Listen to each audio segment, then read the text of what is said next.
So, Mike, what happened? Welcome to the Bridge Podcast, now on We Are Here TV. Let's go. We are excited to be back. Excited to be recording again, right? Yo. But you know, we took a little break. Just a little break. You know what's funny, bro? Is that we're about to introduce ourselves, but the fact that our first episode, I said we was gonna be consistent, right? And then life hit. I'm glad you said you were gonna be consistent. I was gonna try to be consistent. I was gonna lean on you a little bit for that consistency. See if you could just, pull me up myself along. But listen, life hit. By the way, I am Mikey Nieves, and this is Joey Trece. God bless you guys. And this is the Bridge Podcast. We want you to like, comment, share, subscribe, do all the good stuff that you need to do. Help support us. We are now on the We Are Here TV channel. It's not TV channel, it's on YouTube. But we're all going to be under this umbrella. Great things are going to come to this TV, to this YouTube channel. I keep saying TV because TV's at the... No, it's all right. We're on TV, but we're going to be famous. Come on. That's it. We're going to make it one day. It ain't bullshit. Joe, why were we not consistent? Life. Life started life started life. It's God is... Man, I guess we're just going to start, right? Okay. So We Are Here happened. Right. We were supposed to drop an episode, I think we were supposed to drop the episode before We Are Here. We were. Editing did not work out. The team that we had, it just, wasn't working at that time. That's me, by the way. He's team. And then We Are Here happened. Off the hook, right? Got moved. Crazy. Spoke, shout out to Alex and Tori and Carter. They did their thing. Matt McMillan was here. Matt Gilman. I just butchered his name. Matt. I'm sorry. Forgive me. Brother, he's not. It's right. He is. I'm learning. I'm still. Yo, Dwayne was in here, bro. Dwayne was in the house. He's that man. It's his fault. There it is. See, Dwayne. It was your fault, bro. It was your fault, bro. Nobody told you to let God use you the way he did. Listen, it's just so We Are Here happens, right? Oh man. I want you guys to know some episodes are gonna be mine, some episodes are gonna be Joey's. This one's is Joey's, all right? So how you doing? I'm just sipping my coffee. Y'all gonna hear Joey this time, bro. We Are Here happens.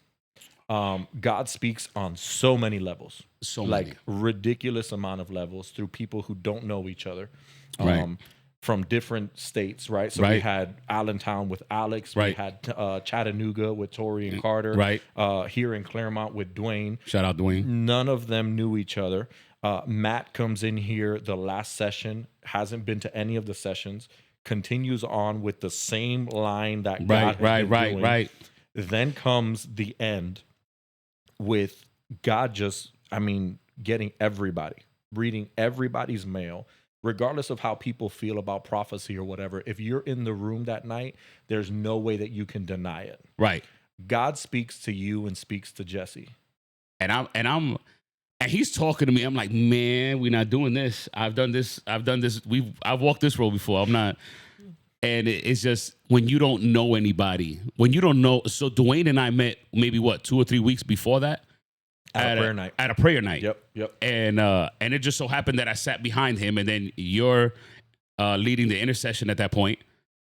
Was it you or Lisi? It was Lisi. It was Lisi leading him, and then she was like, "Just grab the person next to your hand and just let's start praying." And it's Dwayne, and I'm like, well, I heard about you. Mikey shared a few things about you. I know who you is, right? That is my guy. And we start praying, and it's so funny, right? Because at the end of it, we're looking at each other like, that was a little different. Yeah, that was a little different. I don't know about that.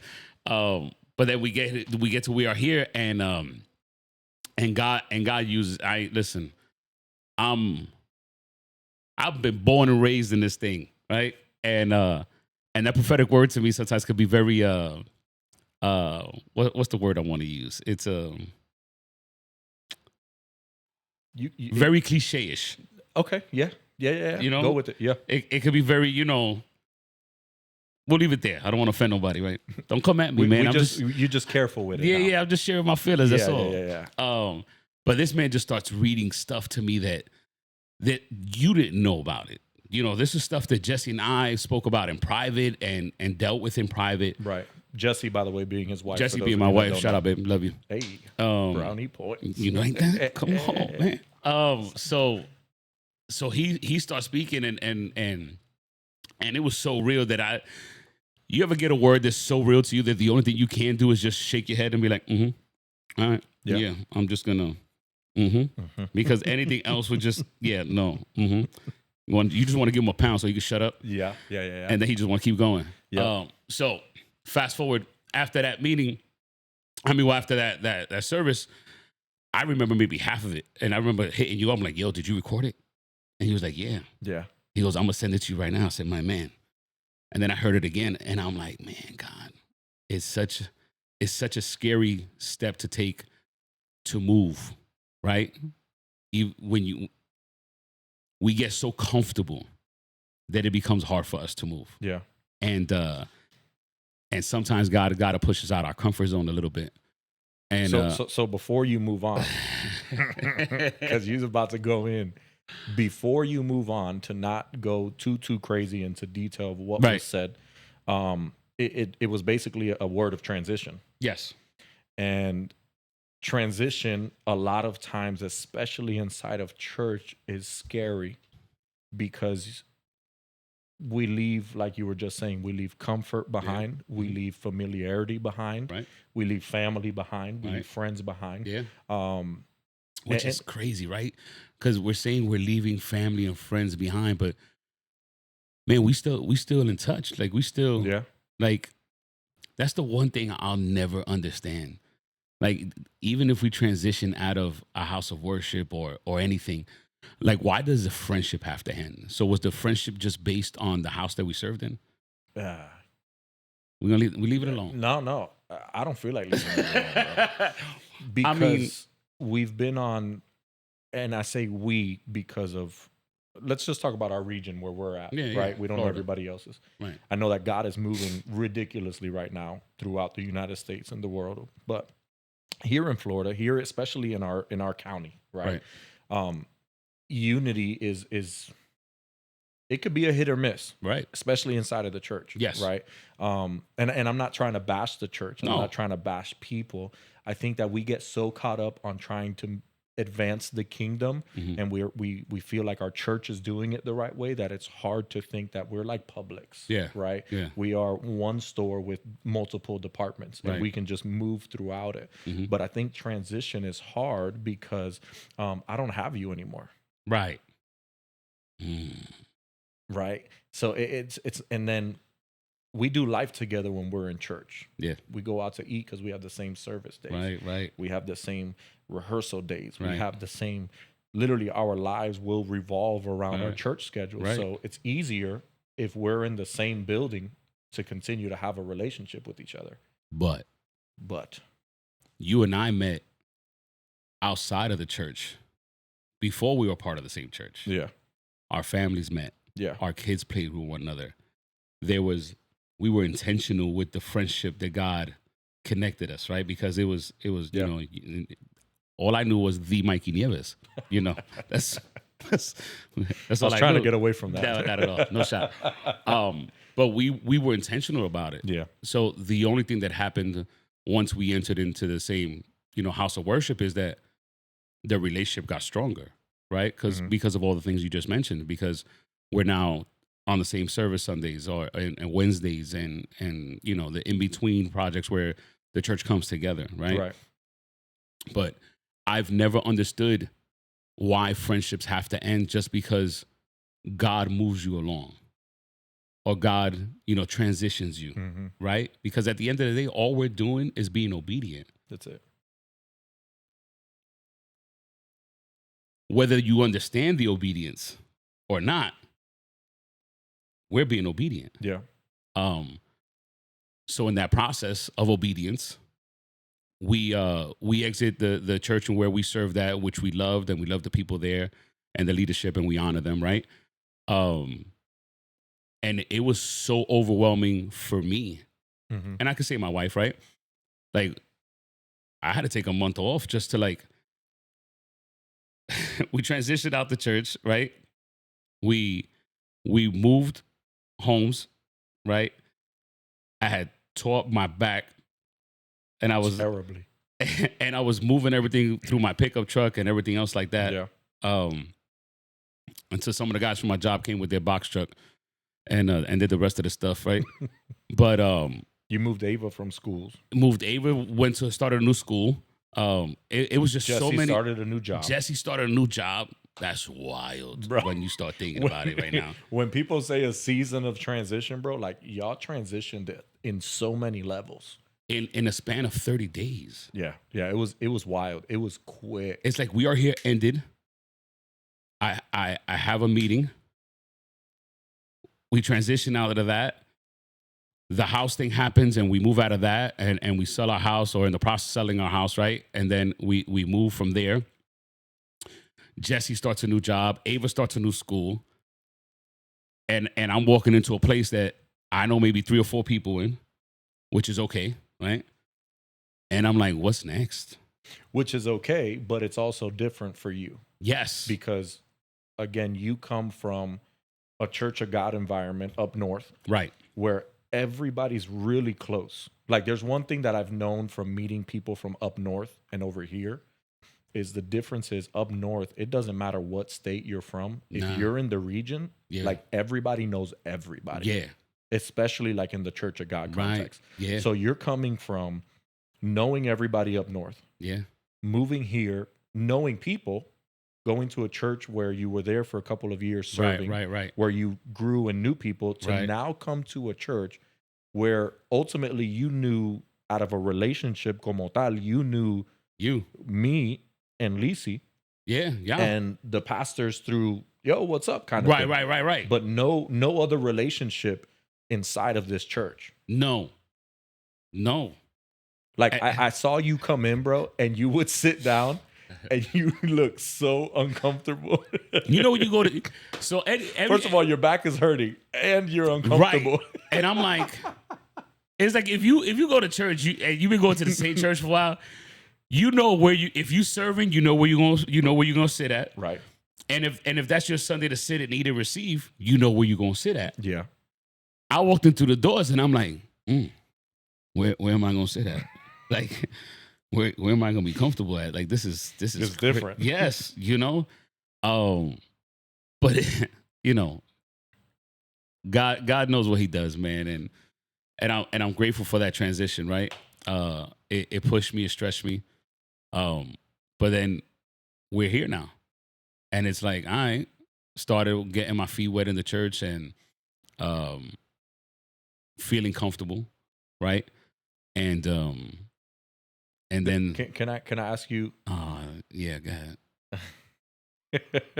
I want to ask you dangerous questions. I want to ask you a very serious question. Oh, yeah. And the reason is because at the Bridge podcast we bridge the gaps. Right.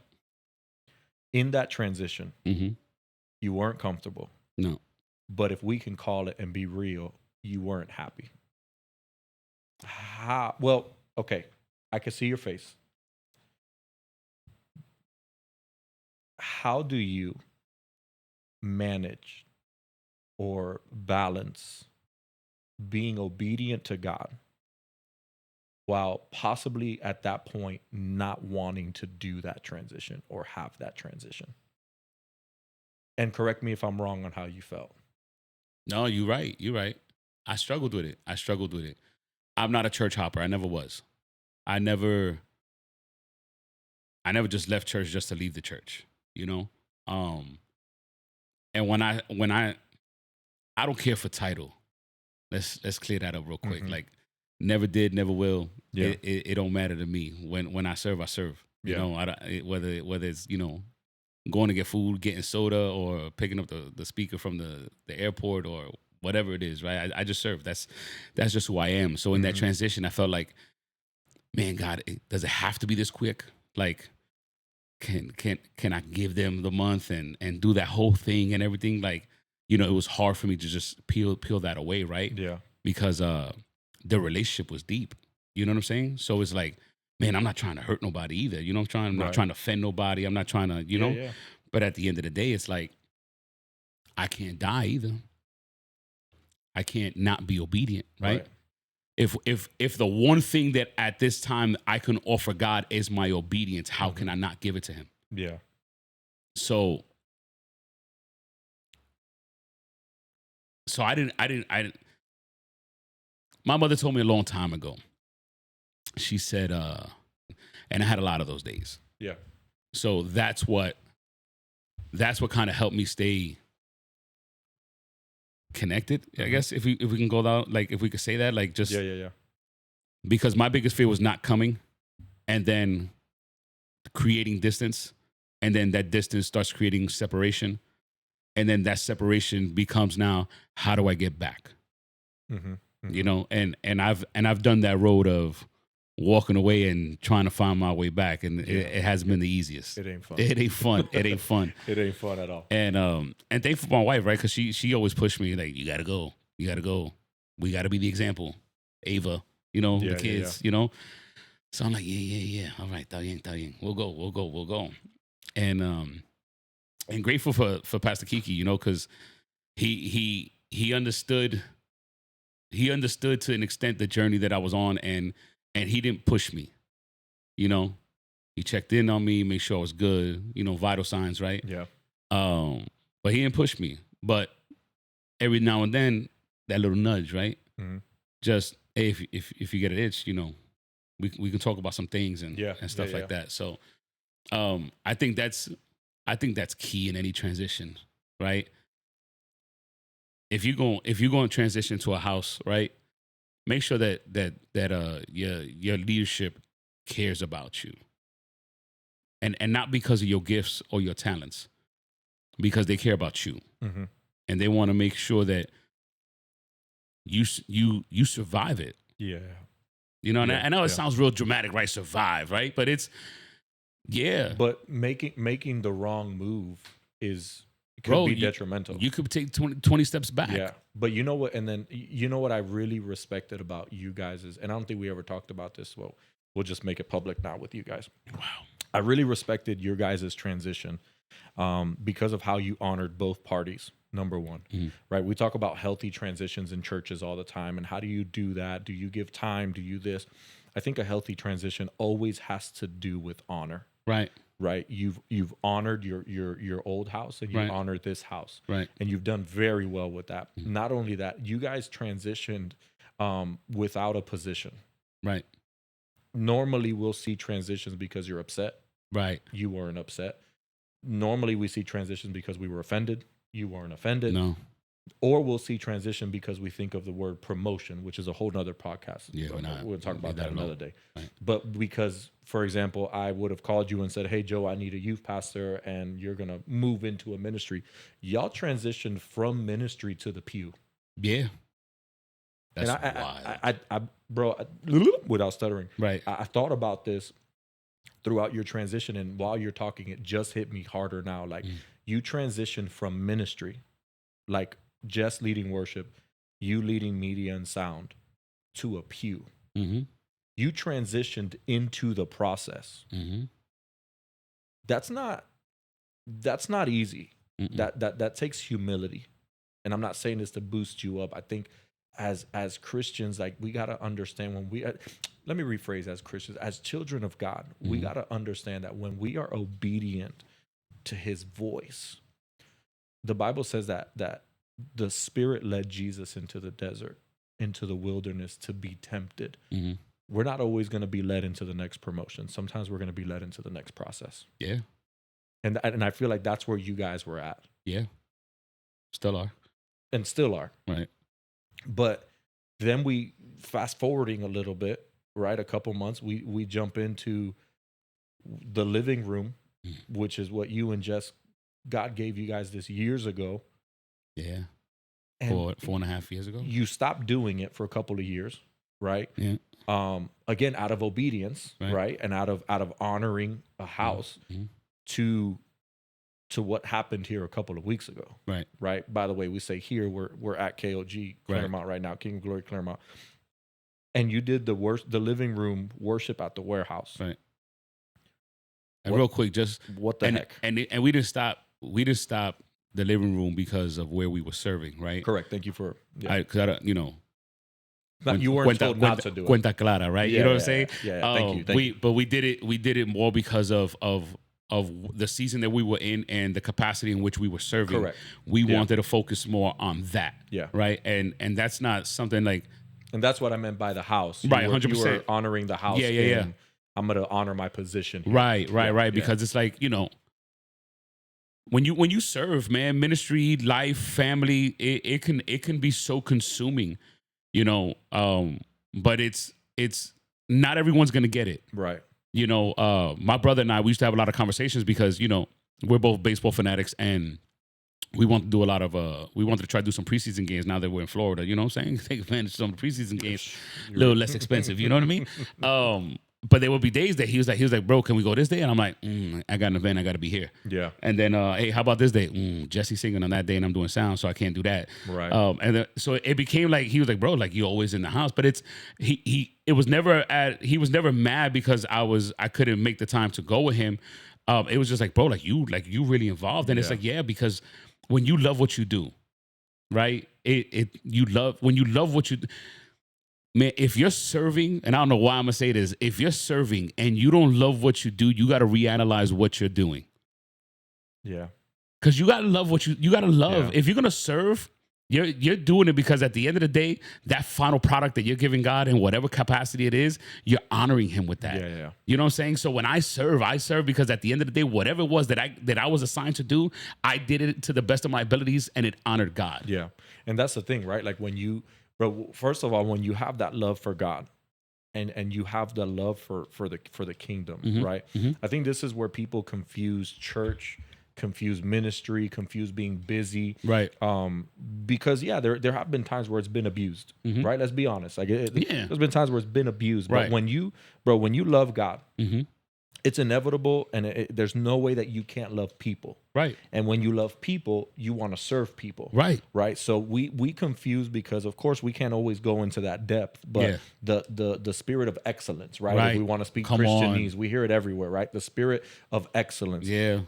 You're going to do things with excellence when, first of all, you love God, you love people, and then you love the kingdom. Yeah. So when we serve, like, for example, my wife and I, we serve as youth pastors and as co-pastors in the church. Mm-hmm. And we serve at a high capacity in our church. Yeah. And that it takes time, Mm-hmm. and it takes sacrifice of time. Right. There's a balance, and you know, I try very hard to keep that balance with my family. But at the end of the day, ministry doesn't take over because I have to be busy. Ministry takes over because I'm doing it for God. Right. And that's one thing that you guys have always done. You guys have always served with excellence. Right. So that's where, thank you for aclarando eso, Yeah, right? 100%. Because the excellence, the serving with excellence comes in to say, hey, I'm okay with putting my for lack of better words, my side project to the side to advance the vision of where I'm at right now. Right. But then in doing that and in your obedience, all of a sudden it magnifies. Yes. Like you didn't go back to a living room inside of a living room. You went back to a living room inside of a warehouse, which is KOG. Right. That we just shifted the room. Emptied out the whole building. Shout out to Alex, right? Because I sent him a message. I sent him a picture of the sanctuary, of the warehouse, right? And he's like, bro, you guys like got a whole warehouse and set it up. And then he sends me a text message right back. He's like, oh, that's KOG. I'm like, yeah.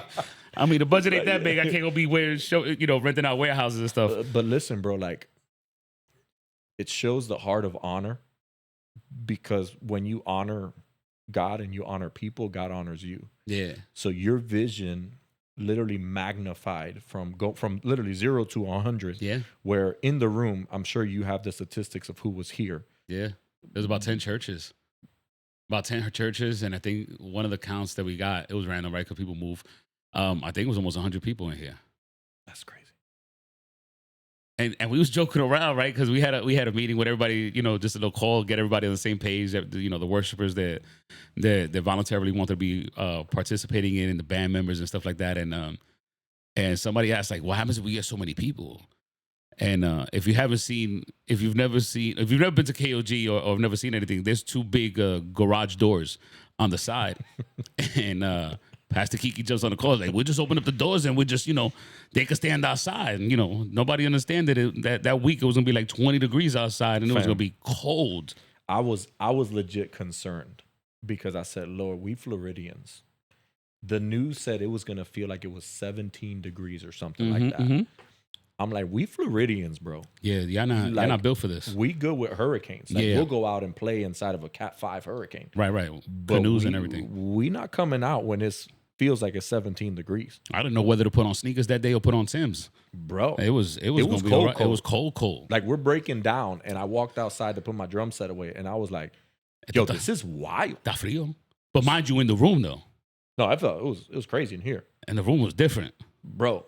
But not only that, you had 10 churches and let's say 100 people in the room, where possibly like 80% of the room, you didn't even know who they were. No. I didn't know who was coming. I think this is the most, I laugh because when we did the living room in the house, I knew who was coming, right? I knew the audience, right? We were primarily going towards whoever was going to connect, right? Or whoever was going to see it later, right? Our intentions for the living room was always, we just wanted to give you something that maybe you didn't have around you.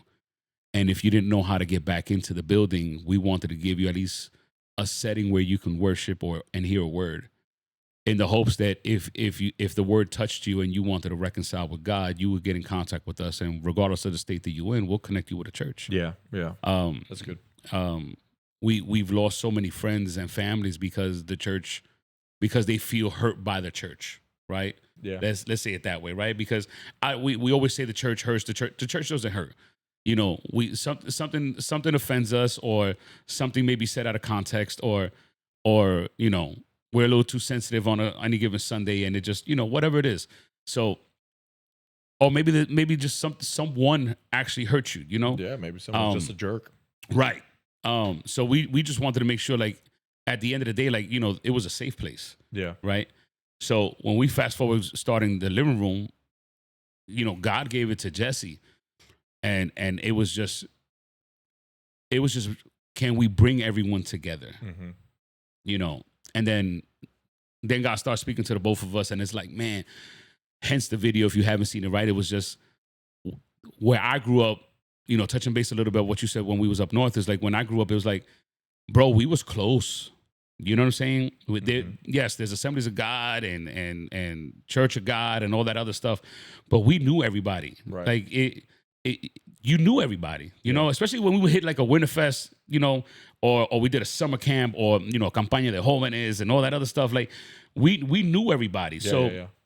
We love those moments where we can get together, where it wasn't a, is someone going to get offended because I'm going to visit you or because I'm hanging out with you? It's like, we were looking forward to getting together, mm-hmm. And then afterwards going to hit the diner or whatever, and staying up till like 3 o'clock in the morning, whatever. But it was just hanging out together. You know what I'm saying? And I missed it, bro. And I missed it. And I've been living here now in Florida, and it's like, man, there's no events where we start visiting churches, or we can't get together, we can't mingle. And it was hitting us heavy. Yeah. Like, what happened to the unity? What happened with just being one? What happened to just being, no pun, but the one church, one body, serving one God, right? Right. And that's exactly how God gave it to us. And I was like, all right, so let's start building things little by little. And Jesse got the worshipers together, and I think it was four different churches worshiping, right? I'm sorry for the pauses. I'm just thinking. No. It was Michelle. It was so it was Vision. It was Aviva. Aviva. It was us. KOG. St. Cloud. KOG. Yeah, 2 KOG. Yeah, so it was four. And then the band was from. The guitar player was like 2.5 hours away. I love Eddie. God bless you, Eddie. I love you, man. Eddie, can you play? Papi, I'm coming. Don't worry about it. You want me to bring the amp, the pedal, bring everything? Was here, bro. Yeah, he was here. Yeah. Shout out to Eric on the keys. He did his thing, took Mikey out of retirement, put him back on the drums. I ain't never heard him play the drums. And I was like, oh, so you play. Okay, I got you. Say less. Shout out to Jonathan on the bass.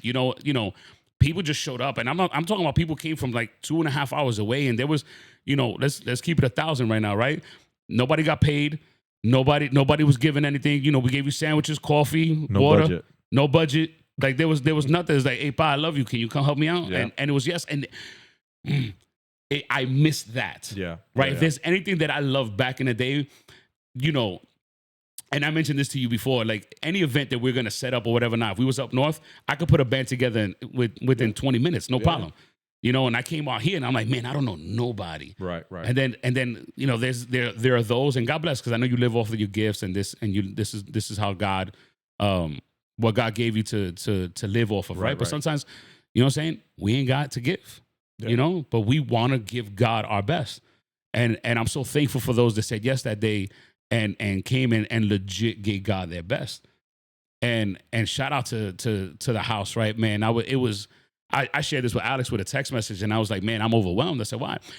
I said, this is the first time I didn't have to set up. I didn't have to worry about sound check. I ain't running no cables. Like, I was here in a sense, and I don't want to say it like I was telling people what to do, right? But it was just like, hey, can we do this? Hey, can we do that? You were leading it. Yes, and I'll never ask Mikey anything again because he shot all my dreams down. Pastor Kiki, thanks for supporting me. He wanted me to put a speaker on the side of the room. Sound guys, listen to me. Anyways. No. But if you would have saw the room, it would have made sense to you because it would have been tucked away in the corner. It would have been just like a fill. Sound guys, you know what I'm saying. No. Anyway, we're gonna leave it alone. No. We're not gonna reopen any wounds, right? God healed me for that. But we're setting it up and legit, right? We're bringing furniture out of the office, setting it up, actually putting that whole living room out there. The pastor's getting this, 40-foot ladder so we could move the projector, so we could put it on a different wall. I'm like, bro, we don't gotta do that. And he's looking at me like, no, we do. And I'm like, I'm just gonna shut up my business at this point. Yeah. And then we get here the next day, and I'm nervous, and I don't know who's coming.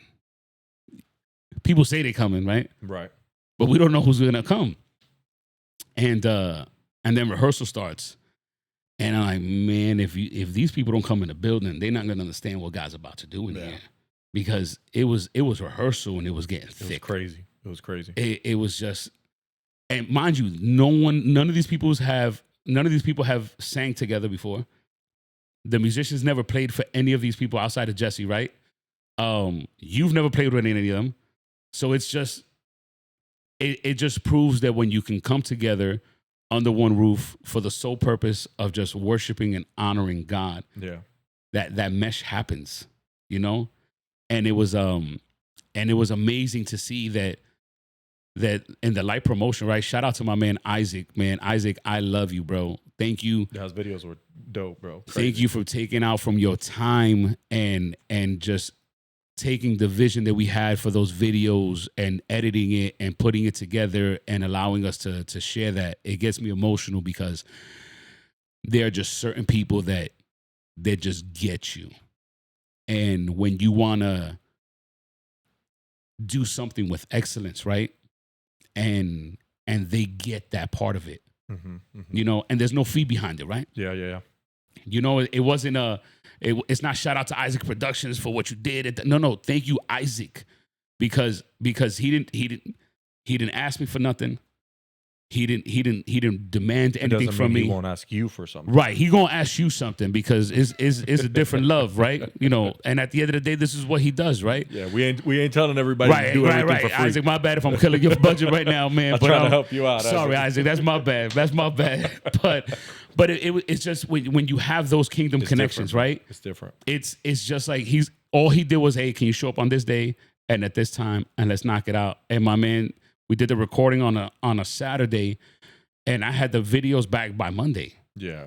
Like, he took away time from his family, from the assignments that he has at church life, everything like that to get that to me, Yep. So, just honoring him, right? Honoring the man. But that's the thing, bro. Like, and again, that's what I was saying about this area is there has been I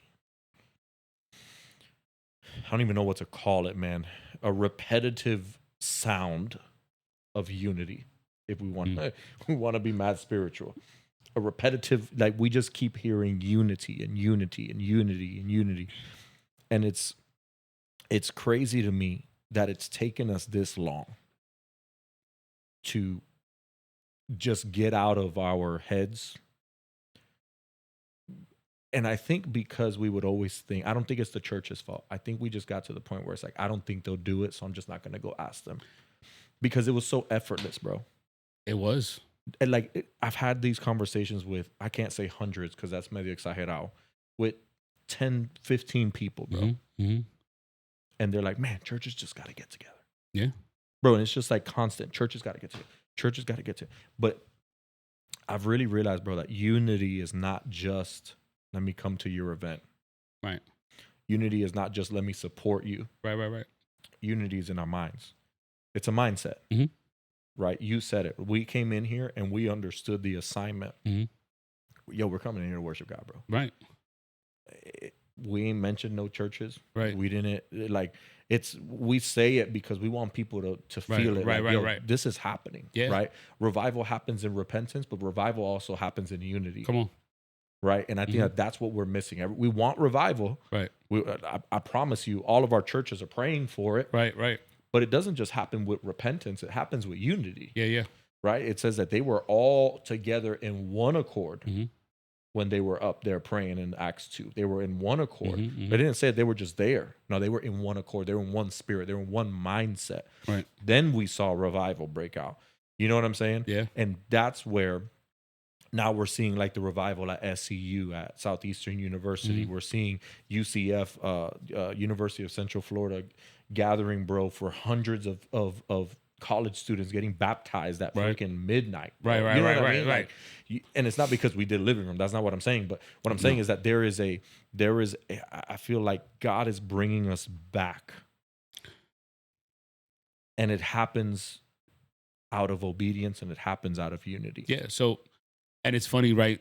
It's so I wake up at 2:15 in the morning, go to work. So before I leave my house, I always try to pray, right? I'm being 100% right. I said try because there's days that I'm running late. And I gotta get in the car. So me and God, we talk on the way over there, right? Yeah. But it's there was one morning that I'm like, all right, God, like what do you see happening? Like, you know, this is going on in life, and I'm just going through some things in my head, right? And he's like, man, if they only understood that when they get to heaven, there's no church here. It's crazy. When they come to heaven, there's not a section for this church or a section for that church or a section. Yeah. You know, when you get to heaven, hey, we here together. That's it. And when I saw that, I'm like, man, God, are we going into that at the warehouse? Is that what you're showing? Yo, we had no chairs. This was standing room only for 2 hours. For 2 hours, and nobody left. Like no one flinched. Like maybe because it was cold outside. Maybe it was nice and toasty in here. But it was just so wild to see. Crazy. To see it come together, and it's like, man, God, there's no truer statement than when we get to heaven. There's no VIP section for you because your church was bigger. Yeah, you know, the church that had 10,000 would be standing right next to the church that had 20 people. There's no sections, like, you know what I'm saying? You're not getting a specific wine bottle list when you get up there or nothing like that. Like, you know, you don't get the bigger Santa Cena versus everybody else. Right, like it's one place, and all we're doing is worshiping God for the rest of our lives. Like, that's what we're gonna do. You know what I mean? Yeah. So when he did that, and then you see the people coming in, right? And I ain't gonna lie, there was a few people that came in, kind of tugged in my hearts a little bit, right? That they showed up, and y'all know who y'all are, right? We hugged, we loved. But for it to happen, and it's always, you know, it's always after the event, you kind of sit down and take it back, and like, I'm like, man, and you know, you're packing up your drums, like, yo, Mike, this was crazy. That's wild, bro. Like, you know, 100 people in here, and then we had Sunday service the next day, so now we had to take this room and transform it back, and it happened like in 30 minutes. Like, everybody was just here. We set up, we put everything back together. Jesse and I get home the next day. I mean, that night. And it's like, we're getting messages of when's the next one. And in my mind, I'm like, all right, we do this once a year, you know, make it nice, you know. We're going to worship at the warehouse too, right? But I'm not saying it's one message, bro. It's an influx of messages coming in like, hey, where's your next one? Other churches opening up their church to do it. Yeah. You know, and it's not that we're trying to make this hey, every 2 months we're gonna do no, because it wasn't meant for that. Right. Like if you love the idea, run with it. Let me know. This ain't a church. It's not an exclusive. I didn't collect an offering. I'm not asking for tithes. I'm not asking for your membership or nothing like that. All I'm doing is asking that if you're gonna do it, honor God with what you do. Yeah. And if it's in Florida, call me. I want to show up. I want to support. I want to worship with y'all. You know what I mean? Like I want to be a part of whatever God is gonna do that day, right? Because it was you and I talking. You was like, "Yo, you gonna say anything?" I don't know what I'm gonna say, bro. Like, what you want me to say? Like, we gonna worship. Got the word. And you know, I whatever I was able to share is what God gave me to share, right? And we were blessed by it. And it was overwhelming, man, to see something that we were doing a few years ago, to do it again, to get it back on track, right? I'm humbled, I'm blessed, I'm excited, I'm nervous to see what's next. Yeah, right? It's gonna be crazy, bro. It's dope. It's dope. But I got a question for you. You know, enough about me, right? Nah, hold on. So even on our Sunday services, we're talking about unity and stuff like that, right? Mm-hmm. And then the living room happened, and we were talking about unity and stuff like that. And then you're getting ready for We Are Here this Mm-hmm. year, and then God put something in your heart, and kind of. I'm just thankful God challenges you in those ways and not me, right? I'm glad that he, because I don't know. I'll be listen, man. But talk to us about We Are Here coming up for 2026 and what God is asking you to do. What if we leave that for the next episode? Man, see how he tries to run away from it? See? We could do that. But man. They're just gonna have to watch next week. You're just gonna have to watch next week. So Joe, let me ask you my last question for you. All right. I can't wait for this next episode. If you were to sum up this last season and you had to tell somebody that was about to go through the exact same thing, transition in every area of life, being obedient to the call of God, not only to leave a place, but to sit and receive and heal, mm-hmm. and then to listen to the voice of God, to just even attempt to run with the idea that God has placed in them, what would you tell them? Hunker down. Plant your feet. Don't deviate. Stay focused, man. If there's anything that helped me is being vulnerable enough with the people that God placed in your life. Like, you can't go through this alone. Yeah. You know what I'm saying? Like they're and you know who those are, right? I can't tell you like, oh, trust your pastor, trust this, trust that. Your circle. Yeah, you know who it is. You know who you could be transparent with. Yeah. You know who you can, 100%. And that's the thing, right? We got to be transparent. You know, you and I, we would send each other text messages like, yo, you good? Yeah, I'm good. Like, I don't like the way you text that I'm good part. You know what I'm saying? And we were and it's not being nosy, right? It's hey, all right, it's me. Sometimes you got to push it out. Like it's me. Let's put all that stuff aside. Like, you valid or you all right? Like, what do we need to do? We need to talk. We need to go chop it up. Like, what is it?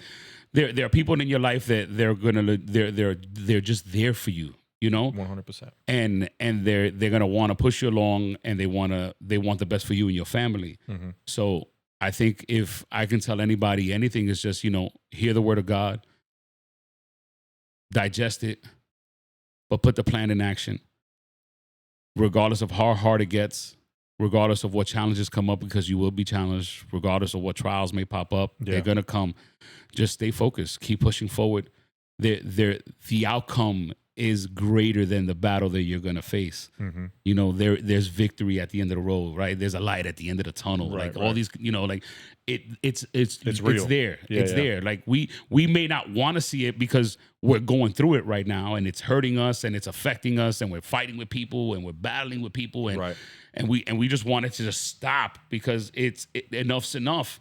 But you got to keep pushing. Yeah. Because if you stop when enough's enough, you're never gonna make it. Right. So how can we grow? How can we transition? How can we continue to climb and do what God wants us to do if we keep stopping when it gets hard. Yeah. There it is. You know what I'm saying? Yeah. This thing that we do, this road, it isn't easy. It was never meant to be easy.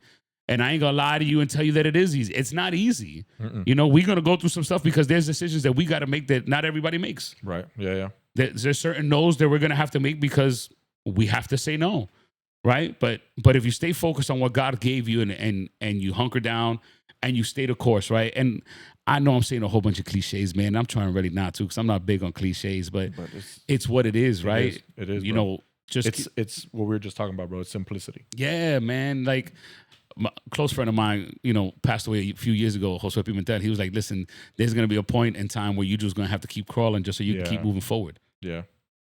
Crawl. Just keep pushing, man. You're going to make it. You're going to make it. I love it, bro. We going to make it. We going to make it. Oh, stop. Y'all heard Joey. My last question, just to get out of here. What was in your Starbucks coffee, bro? Yo, shout out to Cece. What were you drinking, bro? This little thing, and I'm mad. Starbucks, can you make it in a grande, bro? Like this short isn't enough. But this is a hot brown sugar or oats cortado, and I don't drink oat milk, and it had oat milk in it. This thing is amazing. I'm gonna have to try it next. No, it's too short. I drank this already. I kept fake sipping because you kept sipping your big cup. Well, that's why I was like, yo, just let me get a regular. I got an Americano with brown sugar syrup. Yes. And this thing hits. I love it. I'm not a big Starbucks guy. I'm not going to lie to you. I don't even know if we're supposed to be saying their name as much as we are on this podcast. But if you want to sponsor us. It would be nice. All right, quick hitters. What's on your playlist? Ooh, I just messed you up. Yeah. What are you listening to on your way to work? Sports. I ain't mad at you. But if I had to pick a song, Lemonade by Forrest Frank. I love Forrest Frank. He's pretty dope. I'm not. And then this other guy, man, I forgot his name. Bad Bunny. No. Wow. Don't even look it up. We're done. I was gonna say a joke.